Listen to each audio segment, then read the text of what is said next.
Depression ఇది ఇప్పుడున్న యువతకి చాలా చాలా చాలా ఎక్కువగా ఉంటుంది. సిచ్యువేషన్స్ని హ్యాండిల్ చేయలేకపోవటం, ఇది నా టైం కాదు, ఈ టైంలో నేను ఏం చేస్తే బాగుంటుంది అనే దానికి వాళ్ళకి అర్థం కాక డిప్రెషన్లోకి వెళ్ళిపోయి చాలామంది పిల్లలు బాధపడుతూ ఉంటారు. సో అలాంటి నాట్ ఓన్లీ పిల్లలు, పెద్దవాళ్ళు కూడా సిచ్యువేషన్స్ని బేర్ చేయని సిచ్యువేషన్స్ ఉంటాయి. సో అలాంటి టైమ్స్లో ఏం చేయాలి డీటెయిల్గా చెప్పడానికి మనతో పాటు ఉన్నారు కశ్యప్ గారు. ఆయన అడిగి డీటెయిల్గా తెలుసుకుందాం. Hello sir. హలో అండి. సార్, ఈ టైం మంది కాదు, నాకు ఈ టైంలో నేను ఆశించింది రావాలి కానీ రాలేదు అనే టైంలో చాలా చాలా డిప్రెస్లోకి వెళ్ళిపోతూ ఉంటాం. సో ఆ టైంలో ఏం చేయాలంటారు? కాలం కలిసి రానప్పుడు, కాలం కాటు వేసినప్పుడు చెప్పండి. కాటు వేసేది కాలం కాదండి, కాలానికి కాలం కాటేదు. మనకొక ఎక్స్పీరియన్స్ అయినప్పుడు దాన్ని మనం ఏ దృష్టికోణంలో చూస్తున్నాం, అది గనక డిస్ట్రక్టివ్ దృష్టికోణం అయితే అప్పుడు కాటేస్తుంది. అర్థమవుతుందా? సో కాలం దానంతట అది కాటేది. డిప్రెషన్, ఫస్ట్ ఆఫ్ ఆల్ ఈ పదం అర్థం చేసుకోండి. చాలామంది ఈ పదాన్ని వాడేస్తున్నారు. ఏమండి, బోరు కొట్టిన వాళ్ళు కూడా నేను డిప్రెషన్లోకి వెళ్ళిపోయాను, అది డిప్రెషన్ కాదండి, అది డిప్రెషన్ కాదు. మరి డిప్రెషన్ అంటే ఏంటి? డిప్రెషన్ ఉంది అని ఎలా తెలుస్తుంది అంటే బాడీలో కొన్ని హార్మోనల్ లెవెల్స్ మారుతాయి. మేము యూజువల్గా డోస్ అంటుంటాం మేము వీటిని. Dopamine, endorphin, serotonin and oxytocin, వీటిల్లో కొన్ని హార్మోన్స్ వాటి స్థాయి తగ్గిపోతుంది, ఉండాల్సినంత లెవెల్ ఉండదు. దట్స్ హౌ యూజువల్గా క్లినికల్ డిప్రెషన్ని గుర్తించే విధానం అదే. వన్ ఆఫ్ ద వేస్లో అదొకటి. యూజువల్గా మీరన్నట్టు అనుకున్నట్టు జరగలేదు ఏమండి. మరి దీని నుంచి డిప్రెషన్లోకి పోకుండా నిలబడాలి అంటే ఎలా, అన్షేకబుల్గా ఉండాలి అంటే ఎలా? నేను మీకు ఒక ఎగ్జాంపుల్ ఇచ్చి చెప్తానండి. ఇది ఒక ప్యాటర్న్ అండి. నేను ఆ ప్యాటర్న్స్ అన్నీ ఒక వీడియోలో నేను చెప్పలేను, రైట్? సో నేను ఆ పేర్లు అవి వాడకుండా ఎగ్జాంపుల్స్ ఇచ్చి నేను బయటకు వెళ్తున్నాను. ఇప్పుడు ఆ ప్యాటర్న్ పేర్లు అవన్నీ చెప్పుకుంటూ పోతే చాలా పెద్ద ఇదవుతుంది. నేను ఒక ఎగ్జాంపుల్ ఇస్తాను మీకు. ఇప్పుడు సీజన్స్ ఉంటాయి కదా, ఎండాకాలం, వానాకాలం, చలికాలం. మీకు నచ్చని సీజన్ ఏంటి? Every season I love. You love it. I hate ఎండాకాలం అండి. నాకు ఎండాకాలం అంటే నచ్చదు. నాకు ఎండాకాలం అంటే చాలా చికాకు. బికాజ్ ఎండాకాలం అంటే నాకు ఎందుకు ఇష్టం అంటే ఆ సీజన్లో మామిడి పళ్ళు వస్తాయి. మామిడి పళ్ళు వస్తాయి కాబట్టి మీకు ఇష్టం. నాకు మామిడి పళ్ళు అంటే ఇష్టం, కానీ ఎండాకాలంలో ఉండే కొన్ని పరిస్థితులు నాకు నచ్చవు. మీరు బయట కంట్రీస్కి వెళ్తే వాళ్ళకి వింటర్ అంటే నచ్చదు, ఎందుకంటే చాలా గ్లూమీగా ఉంటుంది బయట వింటర్ ఆ దేశాల్లో. నేను ఈ ఎగ్జాంపుల్ ఎందుకు చెప్తున్నా అంటే, మీకు ఒక సీజన్ నచ్చదు సంవత్సరంలో, కానీ ఆ సీజన్ పర్మనెంట్ కాదు. రైట్ నౌ నాకు నచ్చని ఎండాకాలంలో నేనున్నా, నాకు నచ్చని చలికాలంలో నేనున్నా, నేను అనుకున్నట్టు నాకు పరిస్థితులు సహకరించట్లేదు, నాకు ఈ సీజన్ నచ్చట్లా. డిప్రెస్ అవ్వటానికి కారణం ఏంటంటే జీవితాంతం ఇదే సీజన్ ఉంటుంది అనుకోవటం ఫస్ట్ రీజన్ అండి. చాలామంది మిస్ అయ్యేది ఎక్కడంటే, ఒక సమస్య రాగానే అనుకున్నట్టు జరగకపోతే అయిపోయింది, ఇంకా లైఫ్ అయిపోయింది. ఆర్ జీవితం అంతా ఇదే ఉంటుంది. పర్మనెంట్ కాదండి ఇది, సీజన్ మారుతుంది. గుర్తుంచుకోవాల్సింది ఏంటంటే, మళ్ళీ ఈ సీజన్ వస్తుంది నెక్స్ట్ ఇయర్. ప్రాబ్లమ్స్ రాకుండా ఉండాలి అన్న ఎక్స్పెక్టేషన్ ఎప్పుడైతే మైండ్లో ఇంచిపోతుందో డిప్రెషన్కి ఛాన్స్ లేదు. ఫస్ట్ అండ్ ఫార్మోస్ట్ మీరు అనుకున్నట్టు ఎందుకు జరగాలండి? ఎందుకు జరగాలి? మీరు అనుకున్నట్టు ఎట్లా జరుగుతాయండి? నేను అనుకున్నట్టే ఎందుకు జరుగుతుంది? మీరు ఏమన్నా పైన చూడిపడ్డారా? నాకు తెలియకడుగుతా. నేను అనుకున్నట్టే జరగాలన్నీ. నేను ఈ ప్లాన్ వేసుకుంటే ప్లాన్ ప్రకారమే కషాపు మరి వర్కౌట్ అవ్వదు. కొన్నిసార్లు అవ్వదండి. అయితే వదిలేస్తామా?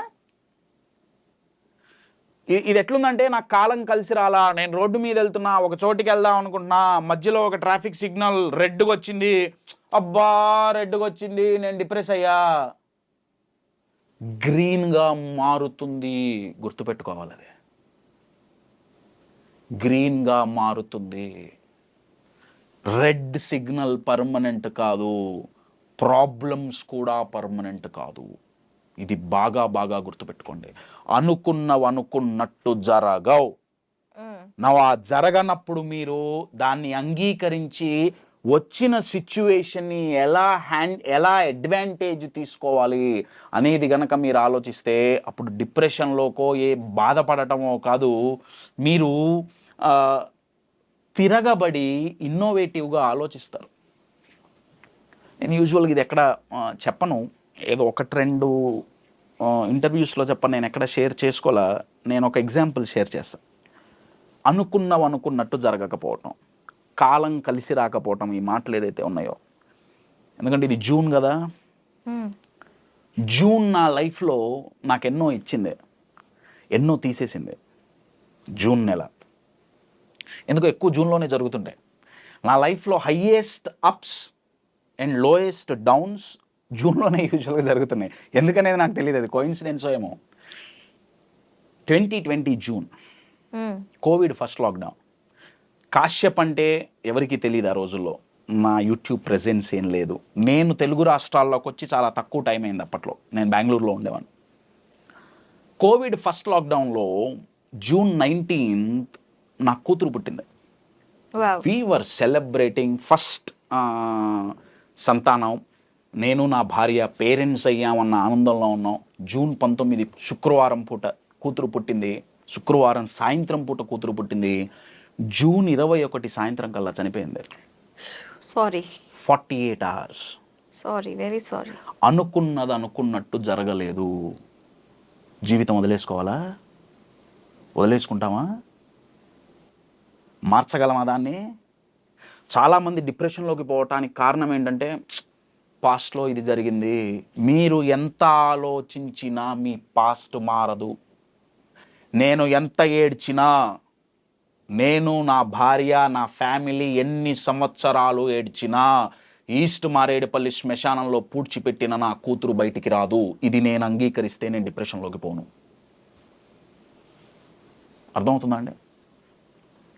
నేను ఇప్పుడు చాలా నవ్వుతూ చాలా నార్మల్గా మాట్లాడుతున్నానండి. ఇది సరదా కాదు. నా కూతురు చనిపోతే ఆ రోజు నా పరిస్థితి ఏంటంటే, ప్రాబబ్లీ లైఫ్లో మొట్టమొదటిసారి గూగుల్ మ్యాప్స్లో శ్మశానాన్ని ఎత్తుకున్నా నేను. శ్మశానాన్ని ఎత్తుకొని శ్మశానం దగ్గరికి వెళ్ళి, నేను శ్మశానంలోకి పోకూడదు కాబట్టి ఇంకొక వ్యక్తిని లోపలికి పంపించి, చీకటి పడిపోతుంది, అంత్యక్రియలు ఆ ఫైనల్ రిచువల్స్ ఏవైతే ఉన్నాయో అవి అయిపోగొట్టేయాలి త్వరగా, చీకటి పడేలోపు. నార్మల్గా బర్రీ చేయటమే, కాల్చడం కూడా ఏమి ఉండదు, దహన సంస్కారాలు ఏమి ఉండవు, 2 రోజులే కదా పిల్ల, త్వరగా అయిపోవాలి. ఎంత అవుతుంది? ఆ రోజు ఆ వ్యక్తి నాకు చెప్పిన నంబర్ 8,500,000, కరెక్ట్గా 4 ఏళ్ల క్రితం. ఆ రోజు నా జేబులో 8,500,000 లేవండి. నా ఒక అపాయింట్మెంట్ కొన్ని లక్షలండి. నేను ఇది గొప్పగా చెప్పుకోవట్లేదు. చెప్పుకోవటానికి కారణం ఏంటంటే, అంత కెపాబిలిటీ, అంత కెపాసిటీ నాకున్న ఆ రోజుల్లో నేను డబ్బులు సంపాదించలా. ఎందుకంటే నేనున్నాను ఒకటికి తెలీదు. కాశ్యప్ దగ్గర ఈ మ్యాటర్ ఉంది, ఈ స్టఫ్ ఉంది, కాశ్యప్ దగ్గర ఈ ప్రొడక్ట్ ఉంది అనేది ఎవరికి తెలియదు. తెలియనప్పుడు నాకు బిజినెస్ ఎట్లా వస్తుంది? రాదు. ఎవరికడిగి నేను సేల్స్ అండ్ మార్కెటింగ్ చేయడానికి వెళ్ళినప్పుడల్లా, రిజెక్షన్స్ అయినప్పుడల్లా నేను చెప్పింది ఇదే, కాలం కలిసి రావట్లా. ఆ రోజు నా కూతురు చనిపోయినప్పుడు లోపల మా నాన్నగారు, మా మామయ్య గారు వెళ్ళి ఆ కార్యక్రమాలన్నీ చూస్తున్నారు. నేను బయట రోడ్డుకు ఆపోజిట్లో నా బండి మీద కూర్చొని నేను ఏడుస్తుంటే లోపల నుంచి ఒక క్వశ్చన్ వచ్చింది. అరే కశ్యప్, కూతురు పోయిందని ఏడుస్తున్నావు కదా, బతికుంటే ఏం పెట్టి పోషించేవాడివి? డబ్బులు ఎవరు నీ దగ్గర? దాని అంత్యక్రియలు చేయటానికి నీ దగ్గర 8,500,000 లేవు కదా. ఒకవేళ అది బతుకుంటే ఏం పెట్టేవాడివి నువ్వు దానికి? నీ కూతురికి ఏం పెట్టేవాడివి? నీ దగ్గర ఇంత టాలెంట్ ఉంది, ఇన్ని ఎబిలిటీస్ ఉన్నాయి, ఏంటి దానివల్ల లాభం ఏంటి? అప్పుడు మొదలైందండి నాలో ఫైర్. నా దగ్గరున్న ఎబిలిటీస్ నలుగురికి తీసుకెళ్లాల్సిందే. ఎంత కష్టం వచ్చినా హ్యూమన్ మైండ్ చెక్కు చెదరకుండా అన్షేకబుల్గా నిలబడగలదు. There are techniques, there are ways. నేను నిలబడగలదు. ఇది నేను నలుగురికి నేర్పియాలి. నా దగ్గర ఉన్న ప్రోడక్ట్ నేను నలుగురికి ఇవ్వాలి. అప్పుడు నా యూట్యూబ్ జర్నీ మొదలైందండి. ఎలా అన్నప్పుడు నాకు దొరికిన ఆన్సర్ యూట్యూబ్. ఓకే, అప్పుడు నా యూట్యూబ్ జర్నీ మొదలైంది. ఈ 4 years అంటే ఇది అయిన తర్వాత మొదలైంది. లాస్ట్ 2.5 yearsలో నా లైఫ్ చూసుకుంటే ఇట్స్ టోటల్ టర్న్ అరౌండ్ అండి. Total turn around. ఫినాన్షియల్గా కావచ్చు, ఇమోషనల్గా కావచ్చు. అంత లో ఉన్న టైం నుంచి now it's in very peak stage of my life. కారణం ఏంటయ్యా అంటే, కాలం కలిసి రానప్పుడు, అనుకున్నది జరగనప్పుడు, అనుకున్నది చెయ్యకుండా ఆపేయటమే ఓటమి. అనుకున్నది చెయ్యాలనుకున్నప్పుడు, అనుకున్నట్లు లైఫ్ సపోర్ట్ చేయకపోతే మీరు వదిలేశారా? అందుకే నేను నా ప్రోగ్రామ్స్లో నేను ఎప్పుడు ఎగ్జాంపుల్, నా కూతురుది ఎగ్జాంపుల్ చెప్పి నేను ఒక మాట అంటుంటా. నేను అనే మాట ఏంటయ్యా అంటే, నా కూతురు చనిపోవటం మా లైఫ్లో వర్స్ట్ డే కాదు. That is the best day of our life. Because మా జీవితాన్ని మార్చేసింది అదే. You are getting my point? చాలామంది నెగిటివ్ లెసన్స్ నేర్చుకుంటారు. నెగిటివ్ లెసన్స్ నేర్చుకొని ఏం చేస్తారంటే, నన్ను వాళ్ళు మోసం చేశారు అంతే, నేనంటే ఎవరికి ఇష్టం లేదు, నన్ను ఆ దేవుడు కూడా పట్టించుకోవట్లేదు, వగేరా వగేరా వగేరా వగేరా. పెద్ద బాహుబలి 1, 2, 3 సినిమాలు తీస్తారు మైండ్లో. అంటే సూపర్ హిట్ మూవీ కదా. మైండ్లో ఏదేదో చూస్తుంటారు వాళ్ళు. ఏదో నెగిటివ్ సినిమా అయిపోయింది, జీవితం అయిపోలా. మనం అయిపోయింది అనుకుంటున్నాం. ప్రాబ్లమ్స్ పర్మనెంట్ కాదు. ఏ సీజన్ పర్మనెంట్ కాదు. ప్రపంచంలోనే లాంగెస్ట్ ట్రాఫిక్ జామ్ చైనాలో ఎన్ని రోజుల్లో జరిగింది? 48 గంటలో 47 గంటల్లో ట్రాఫిక్ జామ్ అయింది, కానీ క్లియర్ అయింది. లైఫ్లో కూడా ఎంత ట్రాఫిక్ జామ్ అయినా క్లియర్ అవుతుంది, పర్మనెంట్ కాదు. రోడ్డు మీద రెడ్ సిగ్నల్ పర్మనెంట్ కాదు, ప్రాబ్లమ్స్ పర్మనెంట్ కావు. ఏదో మీకు నచ్చని ఒక సీజనే జీవితం అంతా ఉంటుంది, ఉండదు, పర్మనెంట్ కాదు. ఈ థాట్ ప్యాటర్న్ని మనం ఎప్పుడైతే బ్రేక్ చేస్తామో, డిప్రెషన్ కాదు కదా, అసలు ఆ దరిదాపుల్లో కూడా మైండ్ పోదు. అర్థమవుతుందా అండి? ఇది మన లైఫ్లో మనకి జరిగిన ఇన్సిడెంట్స్ని మనం ఎలా నిర్వచిస్తున్నాం. ఇప్పుడు మీరు ఒక కప్బోర్డ్లో చాలా ఇంపార్టెంట్ డాక్యుమెంట్స్ పెట్టి దానికి మీరు లేబుల్స్ పెట్టారు. ఏమండి? ఒక్కొక్క దానికి ఒక్కొక్క లేబుల్. మీరు కొన్ని నెలల తర్వాత ఒకసారి ఆ కబోర్డ్ ఓపెన్ చేసి ఏ డాక్యుమెంట్ సెలెక్ట్ చేసుకుంటారు అనేది దాని మీద ఉన్న లేబుల్ మీద ఆధారపడి ఉంటుంది కదా. కరెక్ట్ కదా? లేబుల్ తప్పిస్తే సరైన గమ్యానికి వెళ్ళలేము. అంతే కదా. మన ఇన్సిడెంట్స్కి, లైఫ్లో జరిగే ఇన్సిడెంట్స్కి మనం ఏం లేబుల్ ఇస్తున్నాం? మనం ఎప్పుడైతే అది నెగిటివ్ లేబుల్ అని ఇచ్చామా, నా మైండ్ ఎతుకుతోంది. చాలామంది ఉంటారు, కశ్యప్ ఎంత ఆలోచించినా సంతోషంగా ఉండటానికి రీజన్ దొరకట్లా, నా సంతోషంగా ఉండాలని మైండ్ స్కాన్ చేస్తుంది. అన్నీ నెగిటివ్ లేబుల్స్ ఏమండి. ప్రతి ఇన్సిడెంట్కి నెగిటివ్ లేబుల్ స్టాంప్ వేసాం. నేనేమంటున్నా, అతి కష్టమైన కష్టాన్ని నేను పాజిటివ్గా నేను లేబుల్ చేస్తా అంటున్నా.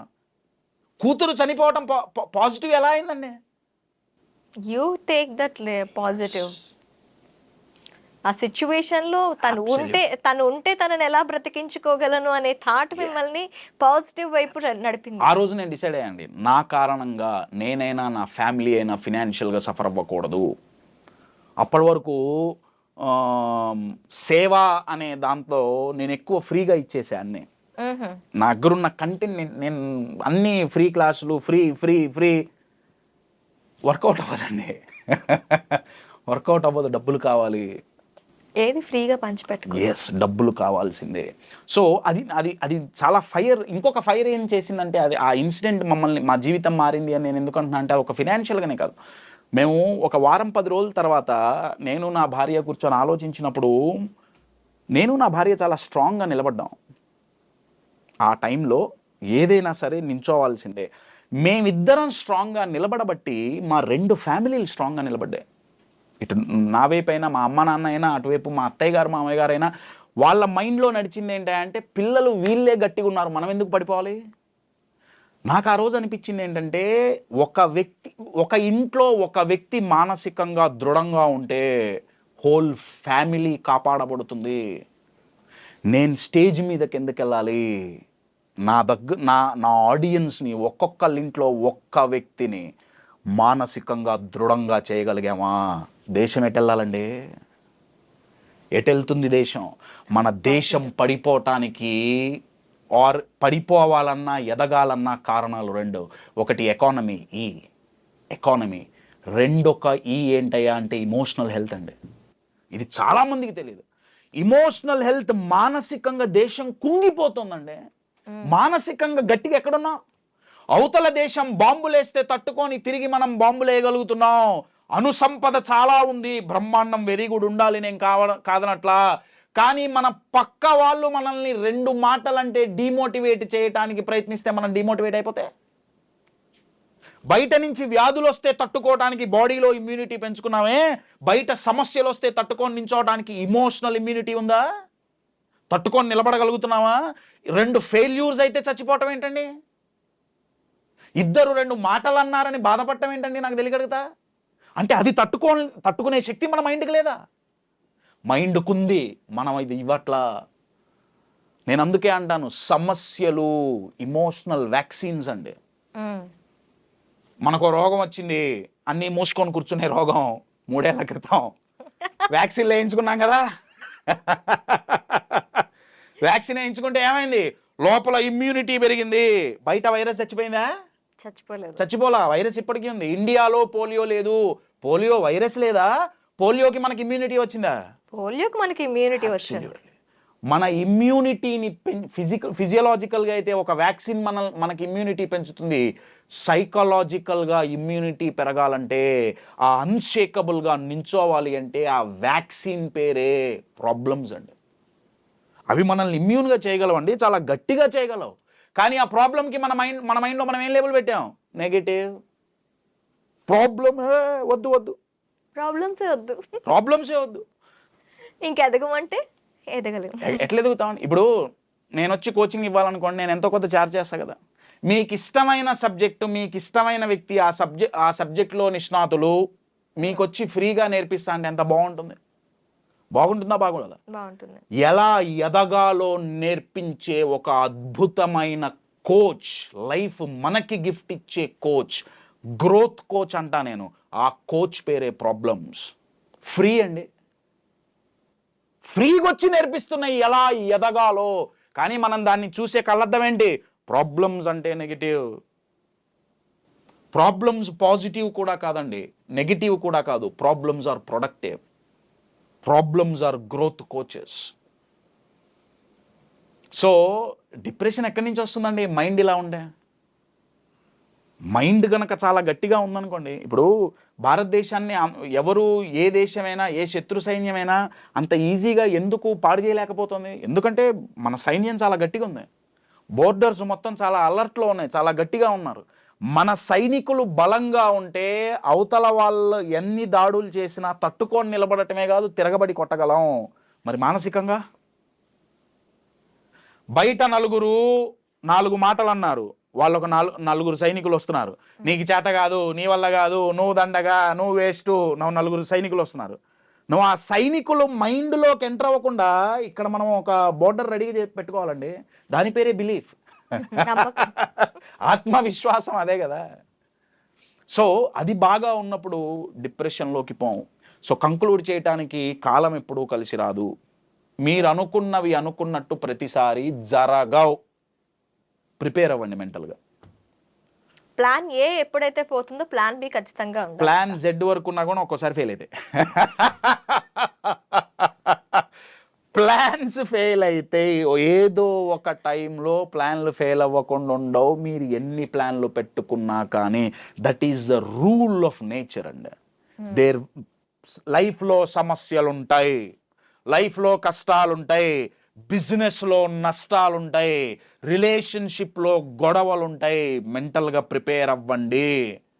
పారిపోవటానికి కాదు, సమస్య వచ్చినప్పుడు, కష్టం వచ్చినప్పుడు, నష్టం వచ్చినప్పుడు, గొడవ వచ్చినప్పుడు కుంగిపోయి పడిపోకుండా దీని నుంచి ఎలా బయటపడాలి, దీన్ని ఉపయోగించుకొని ఎలా ఎదగాలి అని మెంటల్గా ప్రిపేర్ అయ్యారా?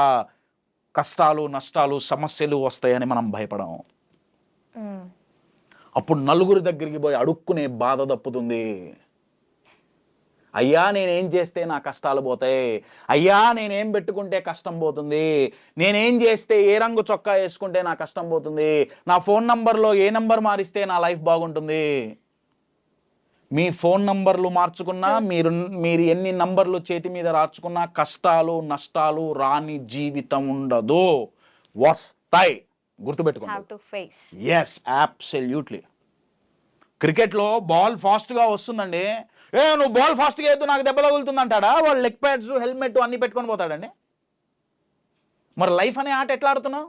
ప్రతి బాల్ ఈజీగా రావాలి. ఈజీగా వచ్చినప్పుడు 6 కొడితే నువ్వెక్కడ ప్లేయర్ అండి? నాకు తెలియదు కదా. ఛాంపియన్ అంటే ఎవడు? బౌలింగ్ పిచ్లో కూడా సెంచరీ కొట్టగలిగిన వాడు ఛాంపియన్ అండి. పిచ్ బాలేదని ఇది చేస్తే. క్రికెట్లో మాత్రం మనకు మ్యాచ్ ఎక్సైటింగ్ ఉండాలి, బాల్కి ఎక్సైట్మెంట్ కావాలి. అవతల బౌలర్ టఫ్గా వేస్తే మన బ్యాట్స్మెన్ దాన్ని తిప్పి 6 కొడితే మనం ఎగురుతాం. మన లైఫ్లో ఏం చేస్తున్నాం? బాల్ స్లోగా రావాలి, ఈజీగా రావాలి, కానీ కొడితే 6 కావాలి, కానీ బాల్ మాత్రం టఫ్గా రాకూడదు. Okay, you are getting my point my dear friends. నేను అందుకే చెప్తాను, ఎప్పుడు బాగా గుర్తుపెట్టుకోండి, లైఫ్లో ఎదగాలన్నా, లైఫ్లో బాగుండాలన్నా అర్థం కావాల్సింది ఏంటంటే మన జీవితాన్ని కంట్రోల్ చేసేది మన పరిస్థితి కాదు, మన మైండ్. అబ్సల్యూట్లీ. మన గ్రహస్థితి కాదు, మన మనస్థితి. ముందు మనస్థితి మీద పని చేయండి. ఎందుకంటే మనస్థితి మన కంట్రోల్లో ఉందండి, పరిస్థితులు మన కంట్రోల్లో లేవు. గ్రహస్థితి 99% మన కంట్రోల్లో లేదు. నాకు బాధ, కోపం కలిగేది ఎక్కడంటే మన చేతిలో ఉన్న మన మనస్థితిని మార్చుకోకుండా, మేనేజ్ చేయకుండా, కంట్రోల్ చేయకుండా వీటి మీద పడ్డారు ఇప్పుడు జనాలంతా. పరిస్థితులు మారాలి, గ్రహస్థితులు మారాలి, రాశి చక్రంలో ఉన్న రాహుకేతువులు మారాలి. మైండ్లో ఉన్న డౌటు, భయమే అతిపెద్ద రాహుకేతువు. వాళ్ళని తీసేయండి. ఎందుకు తీయమండి? ఒకప్పుడు అనేవాళ్ళు గాల్లో దీపం పెట్టి దేవుడా నీదే దిక్కు అనేవాళ్ళు. గాల్లో దీపం పెట్టి దేవుడా నీదే దిక్కు అంటే తప్పు, అంటే నీ ప్రయత్నం నువ్వు చేయాలి. ఇప్పుడు కనీసం దీపం కూడా పెట్టట్లా, దీపం కూడా ఎవరో పెట్టట్లా, దీపం కూడా పెట్టట్లా. దీపం పెట్టకుండా దేవుడే రావాలి, దీపం వెలిగేయాలి, ఆయనే చేతులు పెట్టాలి. నేనేం చేస్తా? ఒక ఉంగరం పెట్టుకుంటా అంతే. ఫోన్ నంబర్ మార్చుకుంటా అంతే. మారిపోవాలి జీవితం అంతా, మనస్థితినే మార్చుకోను. అరే what non sense is this అండి? ఆలోచించండి ఒకసారి.